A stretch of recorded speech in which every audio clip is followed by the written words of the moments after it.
Our clients purchased this house 15 years ago and have raised 2 children here who are now off to university. So as the last one was leaving, we were coming in the front door, ready to start this renovation. In terms of designing the new look, it was a conversation had over the course of a year with this client. We'd worked with them on previous projects, so we had a sense of what their tastes were. Our clients were looking for a space that was fun for entertaining, for socializing, and for enjoying time together at home in the evenings. The clients didn't give us a specific color palette, but I know that they're very adventurous. So for us, it was our goal to bring them a variety of different concepts and see which one resonated with them the most.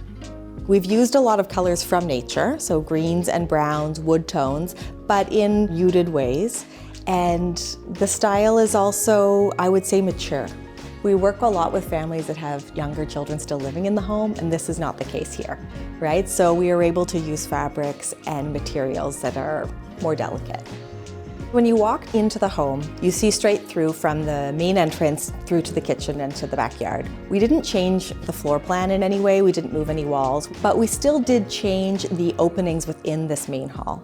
So the arches that were here before were original from the early 2000s, but unfortunately we didn't have the ceiling height to do a full radius arch, so instead we made the decision to square them off. The existing tile was tired, but I do love seeing tile in the front, especially in Toronto with all of our salty, wet, and muddy feet. So we have a real marble mosaic tile. The mosaic is a good option in the front entry because it is dark and the grout is dark because of the color tone. It does hide any mess. So immediately to your left when you walk in, you see the formal living room. The purpose of this room has not changed, and the layout actually didn't change that much. The 2 chairs that are in the front window are actually our clients' chairs. They're 15, 20 years old. We had them recovered. They're very comfortable still, very well made, and they enjoy sitting there having their coffee. But on the other side of the room, we changed the more typical symmetrical layout that you see in a house like this or of this era. So off center to the side of the fireplace, we have a kidney-shaped sofa and nesting marble tables. We also redid the fireplace with new marble, keeping the original gas insert that was in the fireplace. Knowing these clients were adventurous, I was excited of all the wallpaper I was going to get to use. The wallpaper that's in the front entry is subtle but very beautiful, and I didn't want to extend exactly that paper into the living room, but I thought it would be too much to do another pattern. So instead we chose to bring a wallpaper onto the ceiling in the living room. It's a bit of a obscured digital camo pattern, if you will, in monochromatic shades of ivory, silver, and gold. From the living room, we lead into the dining room. This room definitely stands out in the home. The approach we took here was different from the rest of the space. It's not open and airy, it's not bright. The idea in this dining room was to create a darker, warm, moody, entertaining space.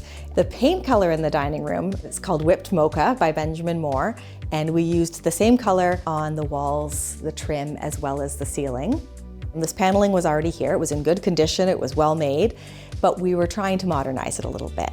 So you'll notice on the bottom half of the paneling, we inserted inside each frame a reeded detail. These are actually half wooden dowels individually installed within the paneling and then painted to match. In the top half of the paneling, we used a metallic grass cloth with a diffused polka dot pattern. The table was there before. We had it sent out to be refinished. It looks amazing. But to modernize the space, we added a rounded tub chair on wheels. The fabric on the back is a navy blue velvet done in a quilted pattern, and then the fabric on the seat is a gold-toned mohair. Originally, the home office was stained in a dark mahogany, as it was when they purchased it. I was obviously on team paint, but I found out that he had started a survey with his friends to decide if it should be painted or not. And ultimately, I was able to convince him that it was the right way to go. It is a Benjamin Moore color called Upper East Side. It's a warm, muddy taupe, and a slightly lighter tone of that is then also on the ceiling. It was a bit of a lightweight renovation in there. We replaced the glass in the cabinetry with a reeded glass, and then we added a nice big comfy chair in front of the window. I think the real showstopper change in this renovation is the kitchen. The kitchen has a mix of the colors that you've seen throughout the house. The backsplash is done in a stunning marble with a deep teal veining through it. The hood above the stove was an original inspiration of our client. So when they came to us with the conversation about this renovation, this was one of the first inspiration photos she showed me of a stainless steel hood with brass banding around it. And when we saw this stove from JennAir that has the brass knobs, we thought it was a perfect fit. The kitchen that was here previously had full upper cabinets around both sides. It was dated, it was heavy, and also it's not that practical. You're not really reaching up to 9 feet above very often to get your serving plates.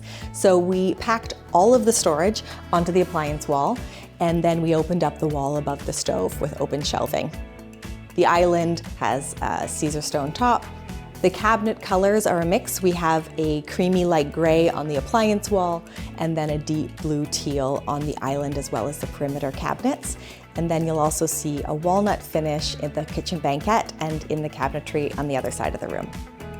The corner banquette was the previous location of their kitchen table. It's a great place to sit, gets beautiful morning light. It was designed with a vinyl seat, so it's very durable for sticky fingers, but a comfortable velvet corduroy on the back. A walnut table suits the materials that you see in the rest of the room. And you'll notice that the banquette curves as it drops down towards the side door. Just a bit of a gentle transition. I love the shape, I like the curve, and I know that with only 2 of them home, there's not 6 people sitting around that table every day, so that gave us a bit of freedom to add that design flourish. The light fixture we chose for 2 reasons. It's simple, it's effective, I like it. And the reason simple is good in this scenario is because the lights you see above the island are large and they take up much more space visually. But the light fixture above the table also needed to be able to solve the problem of the table not being centered, because the previous table was in a different location, and just due to what was happening in the ceiling, we were not able to relocate that light over the new table. So what's great about this fixture is it really allows you to play with dimensions, and it's not as obvious that your light is not on center. Off of the kitchen, we have the family room, and this is my favorite room. We were able to play with so much texture in this room, and I think it really came together nicely. The old family room unit that was here was, again, kind of typical of the era. A lot of cabinets, a lot of knobs. The storage that was there before was not being used. So rather than emphasizing storage, we thought, let's talk about style and functionality. The client wanted a larger TV. I liked the idea of putting the TV off center because it gave us a bit more room to play with in the other side of the room. Behind the TV, it looks like a 3D wall. It's actually a wallpaper done in a really thin wood veneer. And then over on the left, we did a walnut unit that provides just enough storage as well as some display shelves. The furniture in the family room, again, is muted, but the textures are very rich. We have a velvet, a boucle. The carpet in the family room, believe it or not, is made of PET, so it's actually a plastic. It's the same material as an outdoor rug. But knowing that the dog spends a lot of time in this room, we wanted something that felt very durable, and if there was a mess on it, was easy to clean up. The fireplace mantle in this room is very special. It's called Blue Tempest, and it had all the colors that really appeal to our client. And rather than just having a rectangular box of marble, we curved both edges with a very gentle radius. A couple of unique features in this room that you might not notice is the walnut cabinetry on the left-hand side stops about 9 inches short of the outside wall. And the reason for that is it allows us to tuck all of the curtains back into that, like a little curtain closet. And in the summer, when the back doors are open and the dog's coming and going, it's a great way to move that out of the way. The artwork in this room is by Canadian artist Heather Miller. In her high realism style and oil paint brings so much vibrancy and fun into the room. The hallway between the main hall and the powder room was always a coat closet, but the cabinets were shallow and it didn't actually provide very much storage. So we have a full height coat closet on the right-hand side. And then on the left-hand side, we built a console height cabinet. So almost like a dresser that has a little bit of drawer storage for keys and then additional shoe storage underneath. The entire room is a very fun tropical bird sanctuary wallpaper on all of the walls that also extends into the powder room. We also used a remnant of the marble used in the kitchen backsplash to replace the countertop. It's the same cabinetry that was in there before, just painted, and just a simple mirror done in a brushed brass. Our clients have been so happy. It's just been wonderful to see their pride in their new space. They said it really reflects who they are. It's fun, they want to have people over, they want to entertain.